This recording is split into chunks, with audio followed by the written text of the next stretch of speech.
स्नेह जल सिंचत लोचन चारु।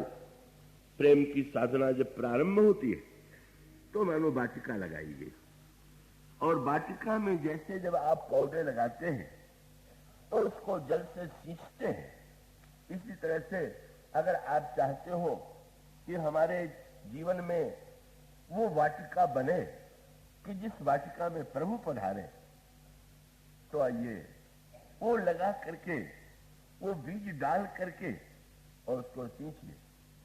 मीरा जी ने कैसा सुंदर वर्णन किया। कब वो आंखों में आंसू बहाते हुए उसे पूछा गया कि आप आंसू क्यों व्यर्थ बहा रही हैं, तो उन्होंने यही कहा कि आंसू न जल सींची सींची प्रेम बेल बोए।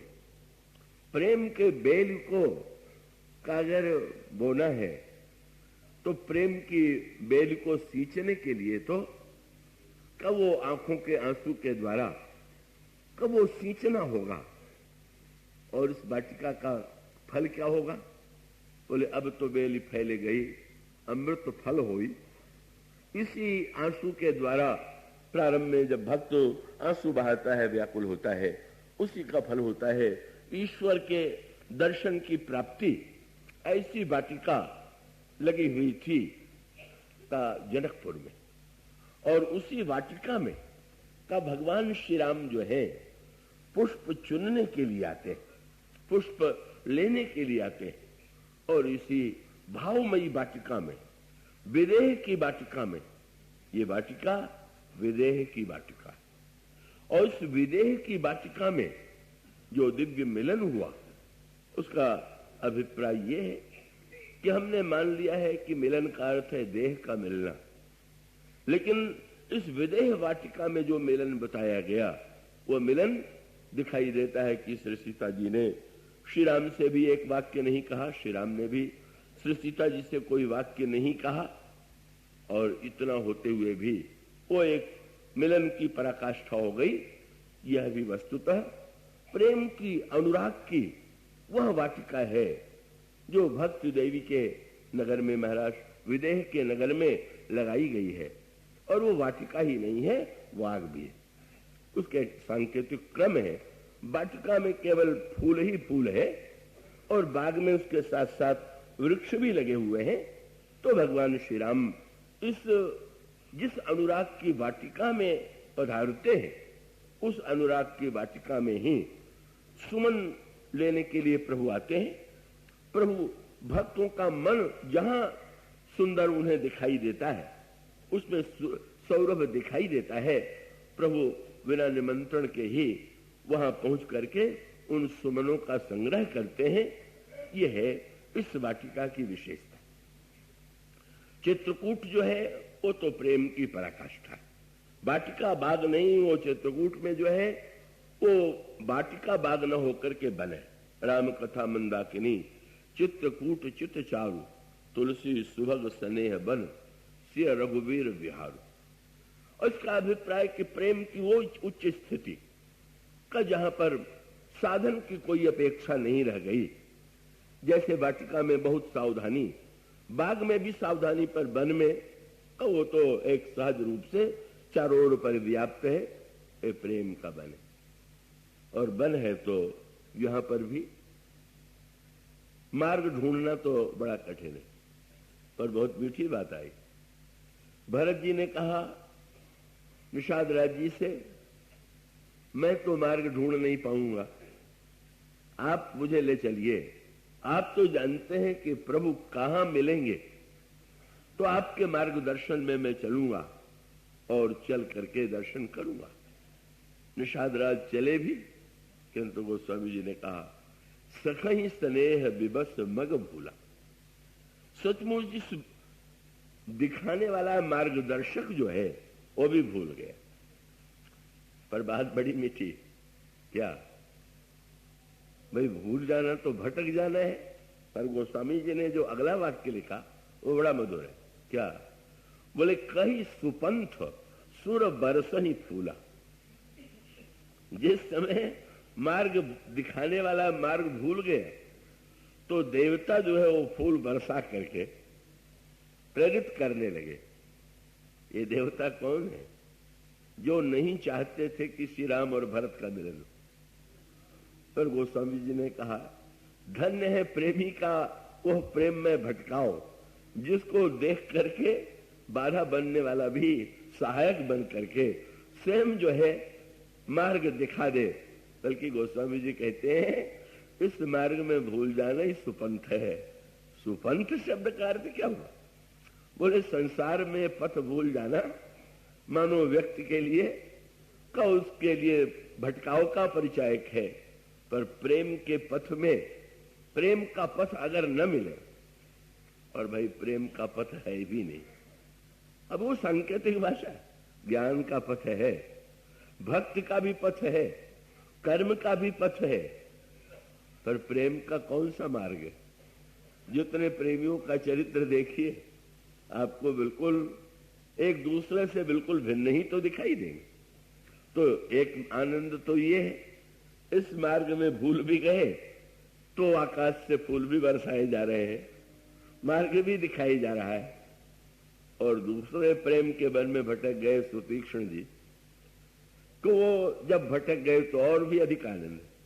यहां तो देवताओं ने फूल बरसाया और वहां तो गोस्वामी जी ने लिखा कि सुतीक्ष्ण जी दौड़े चले जा रहे थे, मार्ग दिखाई देना बंद हो गया। मार्ग दिखाई देना बंद हुआ तो बीच में ही बैठ गए। और तब लिखा हुआ है कि भगवान श्री राघवेंद्र जो है स्वयं खोजते हुए चल पड़े। अरे भाई वो मेरे स्वागत के लिए प्रेमी आ रहा था, वो कहाँ रह गया? अच्छा वो नहीं आ पाया तो हम ही चले चलते। तो ये भटकाव तो बहुत अच्छा है कि जहां जिससे मिलने के लिए जा रहे हो उस स्वयं ही मिलने के लिए बेचैन होकर के चला आवे।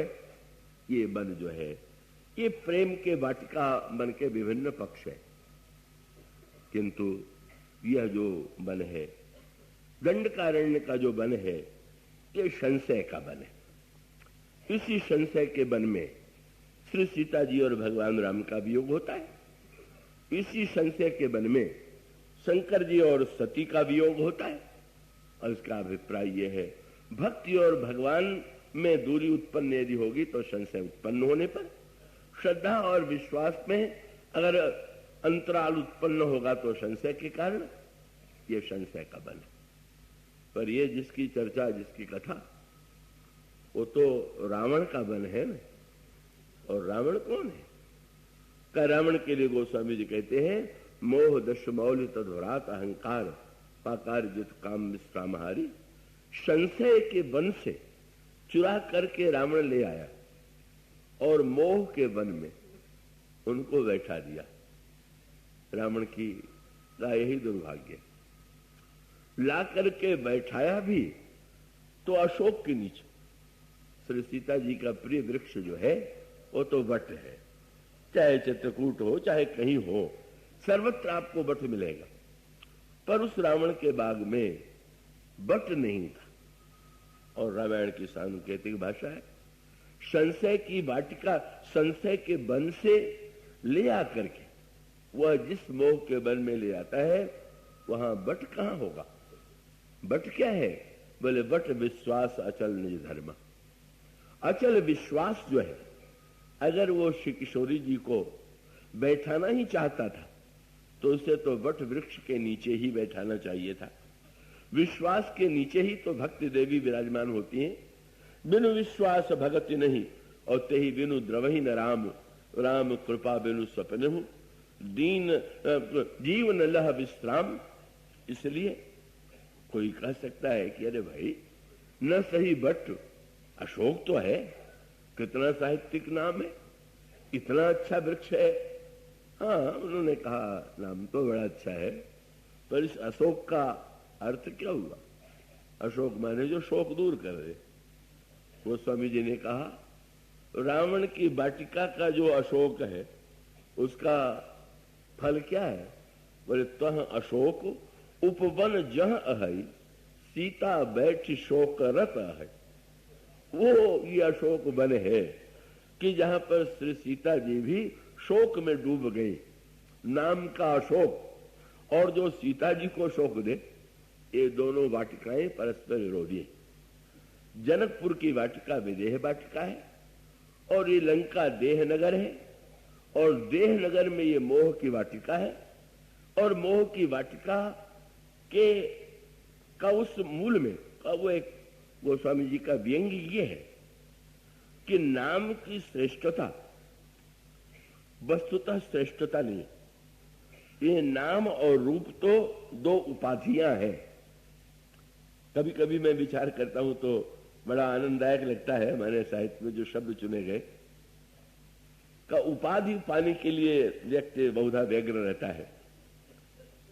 उपाधि जब किसी के सम्मान में कोई मिलता है, कोई चाहे वो किसी प्रकार का हो, तो वो समझता है कि मैं धन्य हो गया। पर वो साहित्य की एक बड़ी अनोखी परंपरा है क्या, ये जो उपद्रव हैं उनके लिए भी उपाधि शब्द का प्रयोग किया जाता है। तो बहोरी सुर करहि उपाधि, सो भाई ये उपाधि जो है वो सचमुच उपद्रव ही है। चाहे जितना व्यक्ति बेचैन रहे, जब तक नहीं मिला रहता है तब तक बेचैन बनाए रहता है, जब मिल जाता है तो फिर वो तो सचमुच व्यक्ति को बेचारा जो है, वो स्वामी जी ने कहा एक उपाधि तो जीव के साथ लगी हुई है और वो उपाधि है नाम और रूप की उपाधि। ये नाम ये रूप किसी ने पूछ दिया कि आपने महाराज जनक की वाटिका का तो कोई साहित्यिक नाम लिखा नहीं और रावण की वाटिका का इतना साहित्यिक नाम। गोस्वामी जी ने यही उत्तर दिया, अरे भाई जनक की वाटिका तो विदेह की वाटिका है, रावण की वाटिका देह नगर में मोह की वाटिका है। नाम तो देह नगर में ही होता है, विदेह नगर में नाम कहाँ होता है। नाम का चक्कर न तो विदेह में है न विदेह के जीवन में है। वो पुत्र का नाम तो अक्षय, वृक्ष का नाम तो अशोक, तलवार का नाम तो चंद्रहास, काम सारे उल्टे। और उस हनुमान जी का कार्य कितना कठिन था। हनुमान जी को जो भूमिका सौंपी गई, वो जो भूमिका है वो कल में जो लोग कथा में थे उससे जोड़ सकते हैं। और उसका सूत्र ये कि जब हनुमान जी से प्रभु का मिलन हुआ तो एक ओर श्री लक्ष्मण है और दूसरी ओर हनुमान जी। तो भगवान श्री राम ने हनुमान जी से ये कहा, हनुमान जी को उन्होंने हृदय में लगाने में कुछ विलंब किया था, तो प्रभु ने सफाई देते हुए ये कहा कि हनुमान, मैंने जो विलंब लगाया है उससे तुम ये न समझ लेना कि मैं तुमसे कुछ दूरी मानता हूं। सुनु कपि जन जिय मानसी ऊना, तय मम प्रिय लक्ष्मण ते दूना। तुम तो लक्ष्मण से भी दूने मुझे प्रिय हो। बड़ा विचित्र शब्द है। कल्पना मैं कर सकता हूं कि आजकल के कहे जाने वाले भगत होते, भला सोचिए 14 वर्ष से जो सब कुछ छोड़ करके बाल्यावस्था तो सेवा तो कर ही रहे, और बाल्यावस्था से सेवा करने के साथ साथ जो 14 वर्ष से सारा राज्य संपत्ति सुख पत्नी छोड़ करके आए हुए, हनुमान जी से अभी अभी परिचय हुआ और प्रभु कहने लगे कि तुम तो लक्ष्मण से दूने प्रिय हो। दूसरा होता तो रूठ के चल देता, तो अब लीजिए आप इन्हीं को साथ में रखिए, लीजिए मैंने इतनी सेवा किया, वे अभी आए और दूने हो गए। ये मात्सर्य जो है बड़ी कठिन वृत्ति है। ईर्षा मात्सर्य की वृत्ति जो है बड़ी कठिनाई से छूटती है। अच्छा कार्य करने वालों में भी जो एक बड़ा रोग होता है वो ईर्षा और मात्सर्य का पाया जाता है। इसीलिए जब अत्रि जी ने भगवान की स्तुति किया तो उन्होंने एक शब्द जोड़ दिया, भजंतहीन मत्सरा। जो मात्सर्य रहित होकर के आपका भजन करते हैं उनके हृदय में आपकी भक्ति का प्रकाश होता है। और उसका अभिप्राय है कि संसार में तो ईर्षा है ही है, संसार में तो मात्सर्य है ही है, पर भक्ति में भी अगर ईर्षा हो जाए, भक्ति में भी अगर मात्सर्य आ जाए, अनेक बार ऐसा होता है। गोस्वामी जी ने एक वाक्य लिखा बोले प्रभु, और गोस्वामी जी की विशेषता है कि वो जो बात कहते हैं वो अपने से जोड़ करके कहते हैं। तो गोस्वामी जी ने कहा, प्रभु क्या मैं आपको सुनाऊं कि मेरी क्या दशा है? तो जो कहते हैं उनके विषय में तो नहीं घटता, पर हम लोगों के जीवन में तो घटता ही है। वो कहते हैं, प्रभु मैं क्या आपको अपने दोषों को सुनाई? तो उन्होंने ये कहा कि पर प्रेरित ईर्षा विमोह बस, अगर मैं पुण्य पाप करता हूं तो उसको तो हृदय में छिपा करके रखता हूं, बुराई करता हूं तो छिपा के रखता हूं, और अच्छा काम भी करता हूं। तो एक बात उन्होंने जोड़ दिया, क्या? बोले बहुधा हमारे अच्छे काम के पीछे भी पर प्रेरित ईर्षा विमोह बस, सामने वाले को हम नीचा कैसे दिखावें, ये वृत्ति लेकर के भी कभी कभी व्यक्ति भला काम करता है। ये इतिहास में श्रेष्ठ पुरुषों के चरित्र में भी ये न्यूनता दिखाई देती है। वो आपने तो सुना ही होगा, वशिष्ठ से त्रिशंकु ने कहा सशरीर स्वर्ग भेज दीजिए, उन्होंने कहा नहीं। विश्वामित्र ने कहा मैं तुम्हें भेज दूंगा, और उन्होंने अपनी तपस्या के फलस्वरूप का त्रिशंकु को स्वर्ग में भेज दिया। कोई पूछ सकता है का विश्वामित्र तो बड़े परोपकारी है, अपने तपस्या के द्वारा दूसरे को स्वर्ग पहुंचाना, दूसरे को ऊपर पहुंचाना, ये कितनी बड़ी श्रेष्ठ वृत्ति है। पर उसकी मनोवृत्ति क्या थी? उस पहुंचाने के चक्कर में ही तो बेचारा त्रिशंकु जो है वो नीचे की ओर वहां स्वर्ग में गया, तो पर स्वर्ग में देवताओं ने जो ढकेला तो बेचारा नीचे की ओर गिरा, सिर नीचे और पैर ऊपर। ये जीवन में त्रिशंकु तो लोग कई बार दूसरों को कह देते हैं, पर याद रखिए संसार में अधिकांश लोग त्रिशंकु ही तो हैं। और त्रिशंकु माने जिसका सिर नीचे हो जाए और पद ऊपर हो जाए। बहुत सावधानी की बात। देखिए पद जो है, कोई व्यक्ति जब होता है तो कहते हैं इनको ये पद प्राप्त हुआ, और शरीर में भी एक अंग उसका नाम पद है, पर कितनी सावधानी से दोनों एक ही शब्द चुनेंगे। क्यों?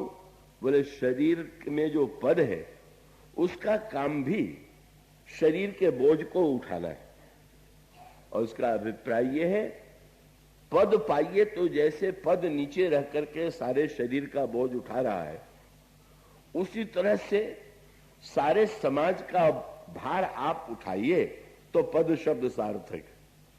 और पद हो जाए ऊपर और विवेक के रूप में सिर हो जाए नीचे तो अधोगति होगी। तो त्रिशंकु जो बेचारा है वो सिर नीचे, और तब विश्वामित्र ने कहा वही रुक जाओ, तुम्हारे लिए नया स्वर्ग बनावेंगे।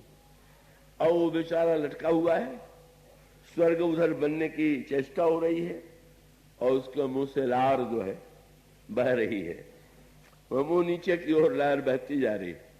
और पुराण कहते हैं उससे एक नदी निकल आई, और उसका नाम है कर्मनाशा नदी। कई लोग ऐसी कथाओं को पढ़ते हैं तो बहुत हंसते हैं, क्या व्यर्थ की बकवास है। क्या किसी व्यक्ति के मुंह से लार से नदी निकल आवे, और उसके बाद तो और भी बढ़िया बात, इस नदी के विषय में पुराणों ने ये कहा कि इस नदी में जो नहाता है उसके जीवन के सारे पुण्य समाप्त हो जाते। ये और विचित्र बात हुई, पर कितना बढ़िया सूत्र है। नदी तो नदी भले दिखाई दे रही, पर मूल में क्या बात? और मूल में सूत्र ये कि विश्वामित्र को त्रिशंकु को ऊपर उठाने की उतनी चिंता नहीं है जितना वशिष्ठ को नीचा दिखाने की चिंता है। बड़ा मनोवैज्ञानिक अंतर होता है। कई लोग बढ़िया काम भी करते हैं तो लगता है कि ऊंचे उठाने के लिए, पर उद्देश्य यही होता है हम दूसरे को, वशिष्ठ को नीचा कैसे दिखा दें।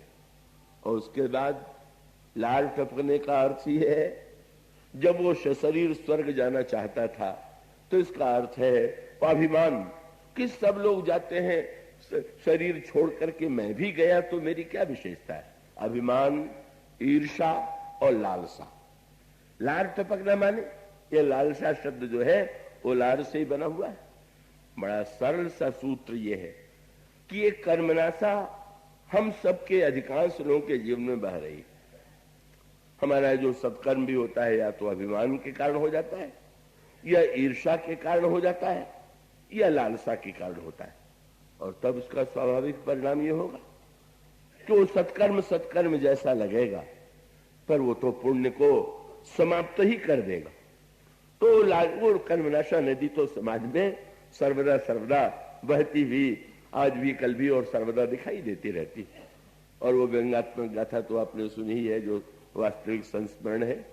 ये नदी तो अब भी है कर्मनाशा, बिहार उत्तर प्रदेश की सीमा पर। वो एक विवाह निश्चित हो गया कर्मनाशा के उस पार। बारात जानी थी बनारस से, पर वहां के जो विद्वान थे वो कहने लगे कि हम तो कर्मनाशा के जल को नहीं छुएंगे, हमारा तो सारा पुण्य नहीं नष्ट हो जाएगा। तो विवाह कौन करावे? तो गांव वालों ने प्रस्ताव किया, नदी ज्यादा गहरी नहीं है, और उन्होंने ये कहा कि हम लोग आपको कंधे पर बैठा लेंगे और आपका चरण जल से नहीं छुएगा और आप पार हो जाएंगे। कहा जाता है कि जब वो लेकर के चले तो उसमें एक बेचारे का पैर फिसल गया और वो जो ही गिरा तो जो सबसे बड़े विद्वान थे वही गिर पड़े। और उन्होंने, पर सच्चाई तो यही थी कि वो तो कर्मनाशा में पहले नहा रहे थे। जो ये चाहता था कि इसका स्वर्ग जाए पर हमारा स्वर्ग बना रहे, ये जो वृत्ति है यही तो कर्मनाशा की वृत्ति है। तो बहुत बढ़िया बात। लेकिन रामायण में एक बात बहुत अच्छी कही है कि भाई यमुना तो पवित्र नदी है और कर्मनाशा पवित्र नदी है। तो सूत्र क्या है? बोले यमुना तो गंगा में मिल ही जाती है, पर कर्मनाशा की भी भौगोलिक स्थिति है कि वो भी अंत में गंगा में जाती है। कर्मनाश जल सुरसर करई, तही को कहो शीश नहीं भरई। तो मानो संकेत ये है कि हम लालसा, अभिमान आदि की वृत्तियों को न भी छोड़ सके तो भक्त की गंगा में अपने का निवेदन कर दे, प्रभु हम इन्हें भले ही नहीं छोड़ पा रहे हैं, पर आप कृपा करके इस हमारी वृत्ति को आप धन्य बनावे, हमारी लालसा हो तो आपके प्रति हो, और इस तरह से वो कर्मनाशा धन्य हो सकती है। तो ये ईर्षा और मात्सर्य की वृत्ति जो है वो अधिकांश व्यक्तियों के श्रेष्ठ कर्म को दूषित बना देती है। पर धन्य है ये दोनों भक्त। हनुमान जी एक और, हनुमान जी फूल के कुप्पा नहीं हो गए कि अरे मैं तो इनसे दूर हूं, और लक्ष्मण जी को क्रोध नहीं आ गया कि मेरी इतनी सेवा रखी रह गई और ये बड़े बन गए मुझसे दूने। दोनों गदगद। बाद में प्रभु ने हनुमान जी से पूछा, हनुमान मैंने जब लक्ष्मण से दूना कहा तो तुम्हें कैसा लगा? हनुमान जी ने कहा, प्रभु आपने दूना कहा? मैंने तो स्पष्ट कहा। प्रभु आप तो नीति के इतने जानकार हैं कि कहीं दो व्यक्तियों की तुलना की जाती? सामने एक व्यक्ति खड़ा हो और उसी के मुंह पर कोई बुद्धिमान व्यक्ति कभी ये बोलेगा कि इनसे तुम अच्छे हो? तो साधारण व्यक्ति भी जो भूल नहीं करता, आप कैसे कर सकते थे? आप तो मर्यादा के और नीति प्रीति पर मारस स्वारस। तो मैंने जो कहा तुमने क्या अर्थ लिया? हनुमान जी ने यही कहा कि प्रभु मैंने ये सोचा कि आप तो वचन रचना में बड़े निपुण हैं, तो शिष्टाचार ये है कि अगर एक और दो व्यक्ति खड़े हो और उसमें से एक व्यक्ति का एक व्यक्ति से परिचय हो तो मिलने के बाद वो अपरिचित व्यक्ति का भी परिचय कराता है कि ये। तो प्रभु आपने मुझे हृदय से लगाने के बाद मेरी प्रशंसा नहीं किया, आपने तो लक्ष्मण जी का परिचय मुझसे कराया। परिचय क्या कराया? आप प्रशंसा यदि करना चाहते तो ये भी तो कह सकते थे कि हनुमान तुम प्राण से बढ़कर के प्रिय, पर आपने प्राण का नाम न लेकर के जब कहा कि लक्ष्मण से तुम प्रिय हो तो मैं समझ गया कि आप बताना चाहते हैं कि लक्ष्मण आपके प्राण हैं। इसलिए मैं तो बिल्कुल नमन मेरे हृदय में तो लगा कि कि प्रभु जिससे अपना साक्षात प्राण कह रहे हैं, जिनके बिना प्रभु का शरीर भी निष्प्राण है, वो तो हमारे लिए महानतम वंदनीय। पर लक्ष्मण जी से भी प्रभु ने पूछा, दूना शब्द सुन के तुम्हें कैसा लगा? तो हंस करके लक्ष्मण जी ने कहा कि वैसे तो आप प्रशंसा में बहुत उदार हैं, आप किसको क्या कह देंगे मैं नहीं जानता, मुझे तो ऐसे ही अनुभव हुआ। पर पहली बार मुझे ऐसा लगा कि आपने सचमुच नाप तौल करके जब शब्द कहा तो हनुमान जी के संदर्भ में कहा, सचमुच हनुमान तो हर तरह से मुझसे दूने हैं ही, और आपने सचमुच तौला होगा तभी ठीक कहा। और हनुमान लक्ष्मण जी गिनाने लगे, बोले प्रभु हर तरह से। देखिए, मेरे कारण ही श्री किशोरी जी का हरण हुआ और हनुमान जी के द्वारा ही उनका पता लगा, तो कितना अंतर। और हरण भी कब हुआ कि जब मां को मुझ पर अविश्वास हो गया, इतने वर्षों के बाद भी मरम वचन जब सीता बोला, और धन्य है आपने हनुमान जी को भेजा। और श्री किशोरी जी से उनका कभी परिचय नहीं हुआ था, और एक क्षण में जिन्होंने मां का विश्वास जीत लिया, जीवन भर में सेवा करके जो मैं विश्वास नहीं पा सका, जिसने एक क्षण में पा लिया वो मुझसे दूना नहीं तो क्या है, वो तो सचमुच ही मेरे लिए परम वंदनीय। और प्रभु आपने तो तुरंत सिद्ध भी कर दिया।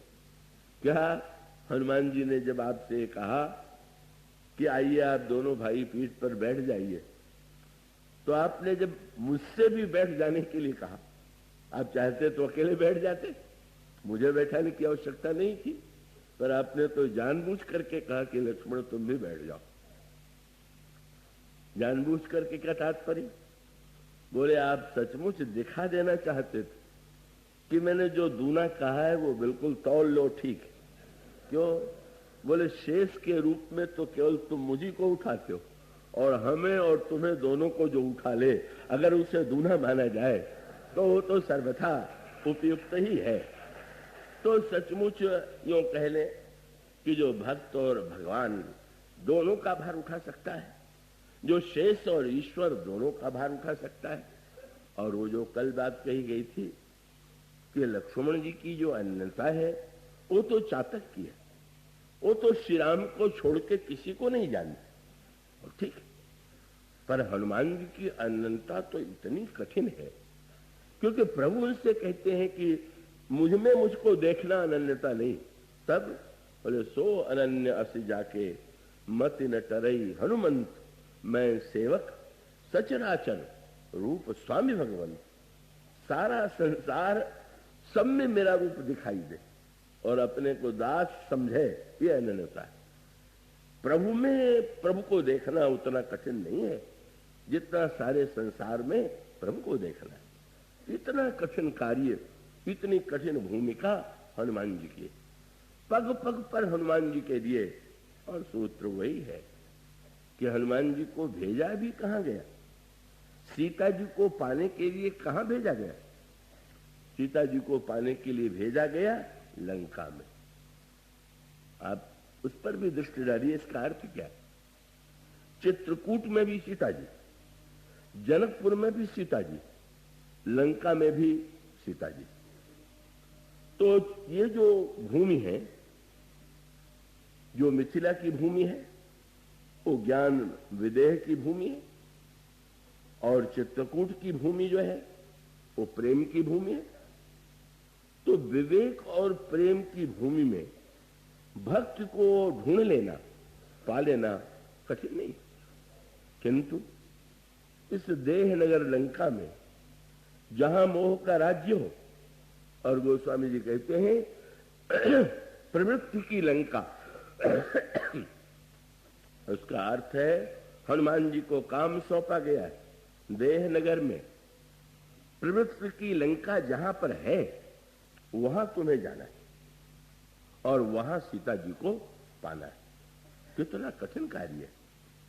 निवृत्ति, वैराग्य और ज्ञान की स्थिति में व्यक्ति तो भक्ति को पा ही लेता है, लेकिन जब हमारे जीवन में का प्रवृत्ति में जो हम सब रहते हैं, हम सब तो अयोध्या चित्रकूट मिथिला में कम ही रह पाते। हम लोगों के जो निवास स्थान की मुख्य भूमि है, इसीलिए गोस्वामी जी जब भगवान राम लंका में आए तो हनुमान गोस्वामी जी गदगद हो गए और कहने लगे, धन्य दे प्रभु ध्यान दे रहत सदा लय नीर। तो हमने पूछ दिया, एक बार भी तुमने अयोध्या में धन्य नहीं कहा, चित्रकूट और मिथिला में धन्य नहीं कहा, ये आज धन्य धन्य क्यों कह रहे हो? गोस्वामी जी ने कहा, महाराज अयोध्या में धन्य होना स्वाभाविक है, लेकिन उसके लिए तो दशरथ बनना पड़ेगा। मिथिला में धन्य होने के लिए जनक बनना पड़ेगा। चित्रकूट में धन्य होने के लिए अत्रि बनना पड़ेगा। और कहां चित्रकूट, कहां मिथिला, कहां अयोध्या। पर जब से मैंने ये सुना कि आप लंका में बलपूर्वक घुस गए तो लगा कि अब चिंता नहीं है, अपने पास तो लंका बनी बनाई है ही है, लंका में तो हम रहते ही, और लंका का राजा भी आपको भीतर नहीं घुसने देना चाहता था, तो हम भी तो ईश्वर को बाहर ही रखने देना चाहते हैं। आप आ जाइए, प्रविष्ट हो जाइए। हनुमान जी को काम सौंपा गया है। उस लंका में जहां स्वर्ण का साम्राज्य है, प्रवृत्ति और भोग का साम्राज्य है, उसमें भेजा जा रहा है बाल ब्रह्मचारी विरागी हनुमान को, वहां जाओ और सीता जी का पता लगा करके लौटो। और वो कितनी कठिन यात्रा थी, पर उस कठिन यात्रा का क्रम समाप्त होता है क्रमशः जब वो वाटिका में भी पहुंचे। तो अभी परीक्षाओं का अंत कहां हुआ? कहो तो पहले मां के सामने कैसे जाऊं, तो मुद्रिका दे दिया। मुद्रिका दे करके राम की कथा सुना दिया। तो मुद्रिका दे करके राम की कथा सुनाने के बाद निमंत्रण तो मिल गया कि श्रवणामृत जही कथा सुहाई, कहीं सो प्रकट होत किन भाई। पर जब निमंत्रण स्वीकार करके सामने चले गए तो फिर बैठी मन विस्मय भयो, पीठ करके बैठ गई। अब आपको कोई निमंत्रण दे और आदर पूर्वक निमंत्रण दे करके आपको देखते ही पीठ फेर करके बैठ जाए, बड़ा अपमान का अनुभव होगा। पर हनुमान जी की परीक्षा थी का सचमुच हनुमान जी को कैसा लगा। किसी कथावाचक का ऐसा अनादर हो, उसे तो बड़ा क्रोध आएगा। पर हनुमान जी तो गदगद हो गए। मां आपने कैसी सुंदर कथा का अर्थ बता दिया।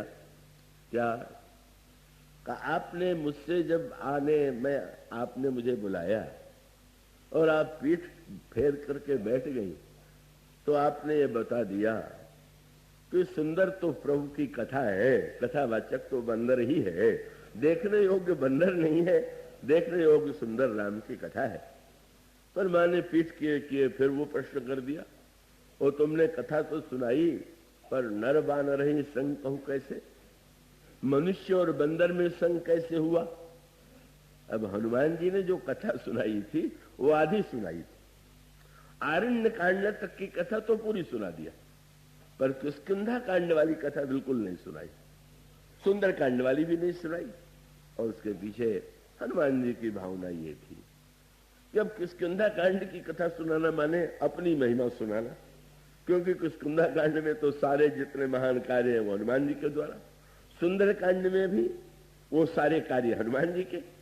तो हनुमान जी ने कथा केवल उतनी सुनाई जिसमें श्री राम की महिमा थी। ऐसा कथावाचक जिसको अपनी नहीं प्रभु की महिमा। पर मां ने परीक्षा के बहाने भी जीव पर बड़ा उपकार किया। मां का संकेत ये था, मां से कोई पूछ दे कि आप तो सब कुछ जानने वाली हैं, आपने हनुमान जी पर संदेह क्यों किया? तो मां का उत्तर यही है कि मैं अनुभव कर रही थी कि भगवान की कथा सुन करके दुख तो दूर होता है, पर संशय तो बिना संत की कथा सुने दूर नहीं होता। इसीलिए मैंने बाध्य किया कि तुम अपनी बात जो छिपा गए हो वो भी तो सुनाओ। गोस्वामी जी ने कहा, बाध्य हो गए।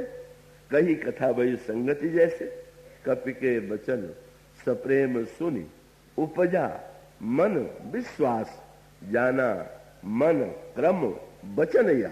कृपा सिंधु कर दास। विश्वास उत्पन्न हो गया, ये मन वचन कर्म से प्रभु का दास। पर उससे ही अंत नहीं हुआ, वो संवाद तो बड़ा लंबा है। हनुमान जी प्रारंभ कर देते हैं, यह मुद्रिका मां तुम्हें आनी।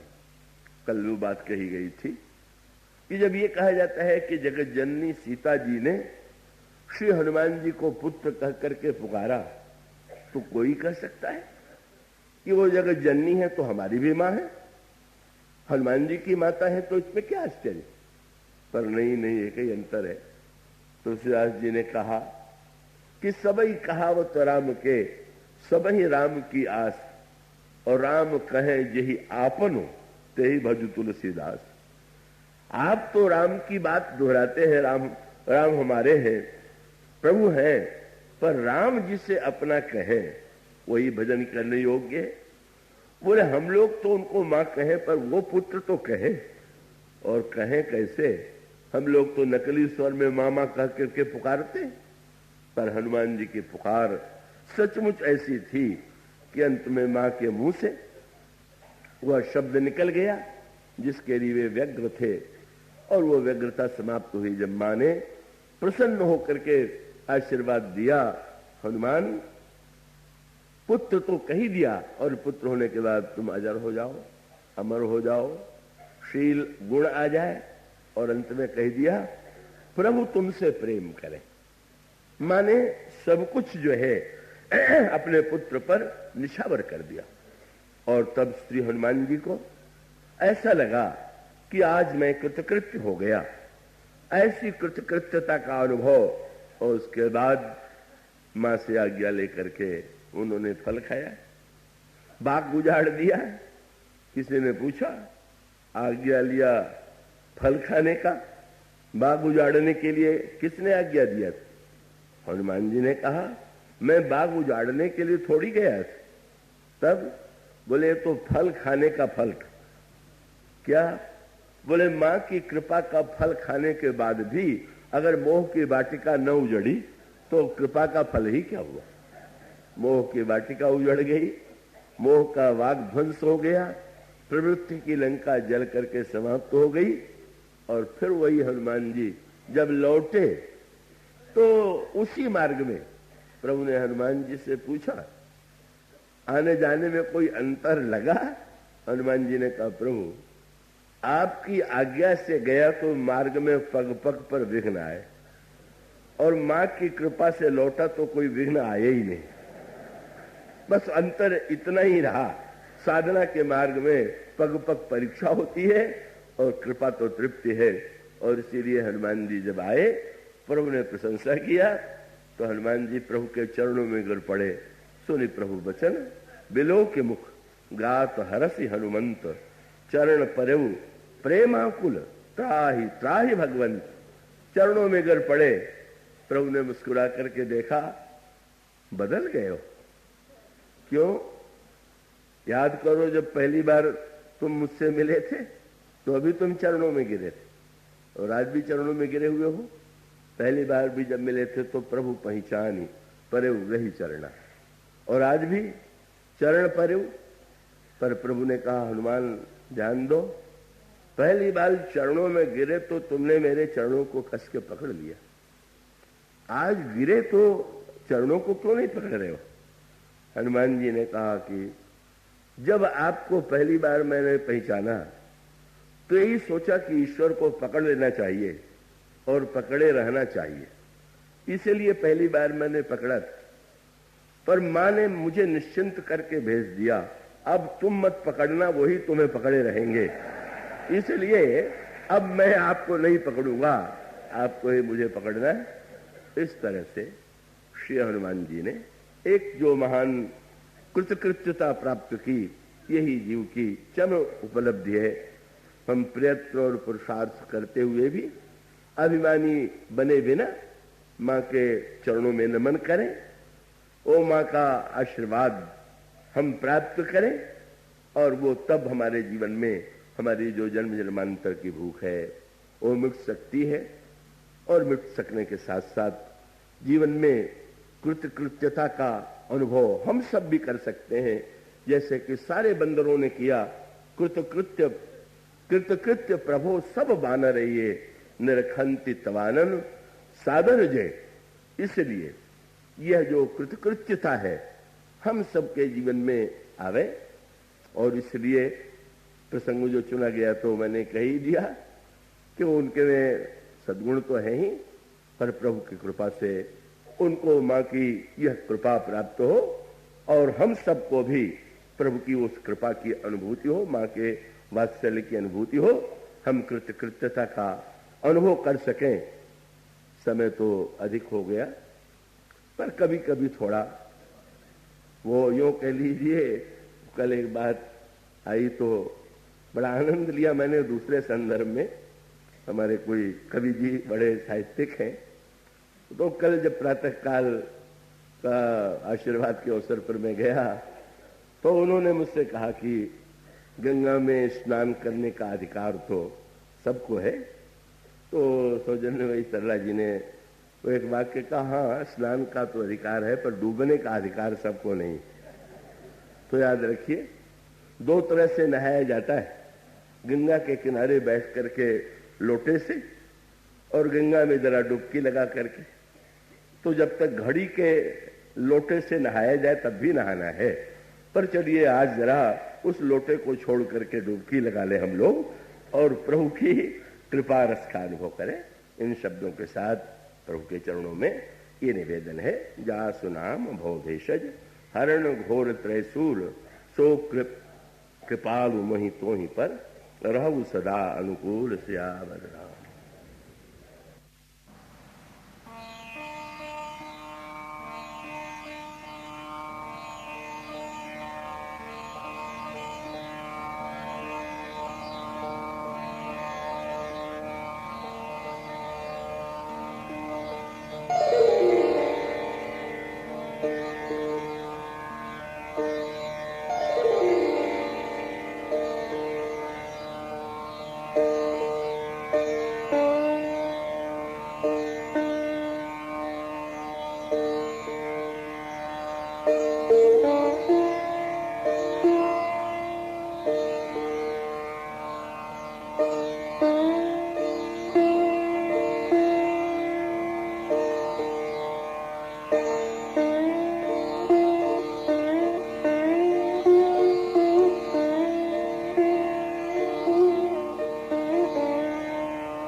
इंद्र प्रभु की अनुकंपा से संगीत कला मंदिर ट्रस्ट और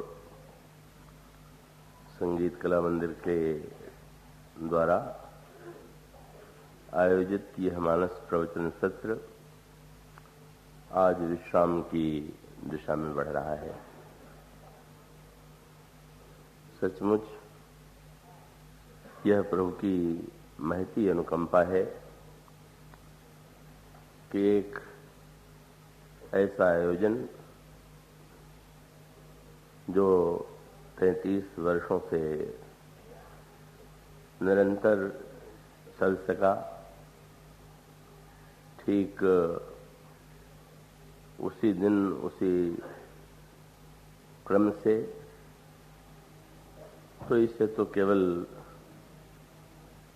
प्रभु की कृपा और आयोजकों की श्रद्धा का परिणाम ही माना जाना चाहिए, और ऐसा है। तो ये तो अभी श्री रमन लाल जी बेनानी जब स्मरण दिला रहे थे, तो 33 वर्ष पहले की स्मृतियां मेरे मन मस्तिष्क में क्षण भर के लिए आईं, और सचमुच एक लंबी अवधि तक कैसी विलक्षण स्थितियों में भी बिना विघ्न बाधा के यह संपन्न होता रहा। यह देख करके, अनुभव करके अत्यंत प्रसन्नता और संतोष की अनुभूति होती है।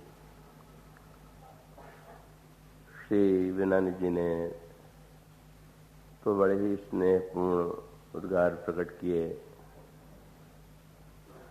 वे